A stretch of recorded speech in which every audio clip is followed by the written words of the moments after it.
تمام چاہنے والوں کو آداب۔ محبت میں کسی کا ساتھ چھوڑنا اس کا قتل کرنے کے برابر ہے، جس کی معافی نہ یہاں ہے اور نہ اس دنیا میں اللہ دے گا۔ عورت جب کسی مرد پر دل ہار بیٹھتی ہے تو پھر کوئی دوسرا اسے فتح نہیں کر سکتا۔ جس طرح مردوں کو باحیا عورتیں اچھی لگتی ہیں، اسی طرح عورتوں کو بھی باکردار مرد ہی اچھے لگتے ہیں۔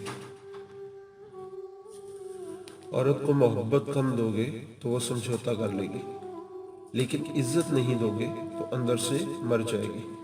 پھر لاکھ کوشش بھی کر لو، وہ دل تک پہنچنے نہیں دے گی۔ اگر کوئی محبت کرنے والا شخص تم کو نصیحت کرنا چھوڑ دے تو سمجھ جاؤ کہ تم اس کی نظروں میں اپنی اہمیت کھو چکے ہو۔ عورت کو عزت کی نگاہ سے دیکھا کرو، تم اسی کے ذریعے دنیا میں آئے ہو۔ اسلام نے عورت کو قید نہیں کیا بلکہ ہوس پرستوں کی نظروں سے محفوظ کیا ہے۔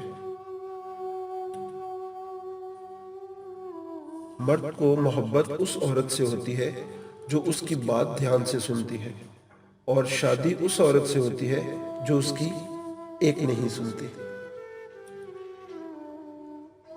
ہم ننگے سر گھومنے والی بیٹی کو تو شرمندگی کا سبب سمجھتے ہیں، مگر اس لڑکی کو دیکھنے والے بیٹے کو کچھ نہیں کہتے۔ مرد نے عورت کے ساتھ ابھی تک سونا ہی سیکھا ہے، جاگنا نہیں۔ اس لیے مرد اور عورت کا رشتہ الجھن کا شکار رہتا ہے۔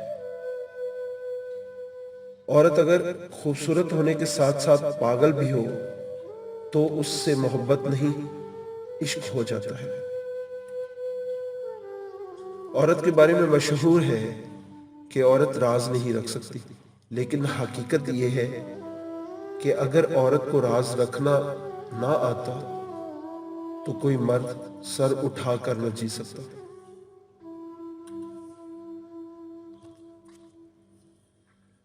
سنو عورت کو کھلونا سمجھنے والا، جس کے نام سے ہے رونق وہ ہے عورت۔ تو جس کا بیٹا ہے وہ ہے عورت۔ جس کے قدموں تلے رکھی ہے جنت وہ ماں ہے عورت۔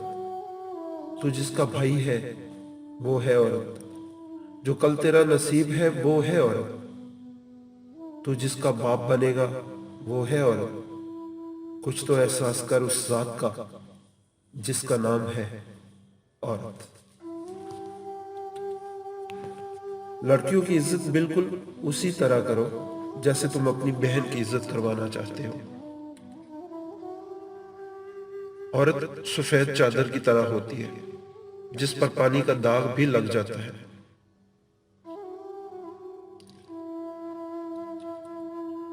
زبردستی جب حوریں بٹھا دی جاتی ہیں ڈولی میں، جنازے ان کو کہتے ہیں، باراتیں وہ نہیں ہوتی۔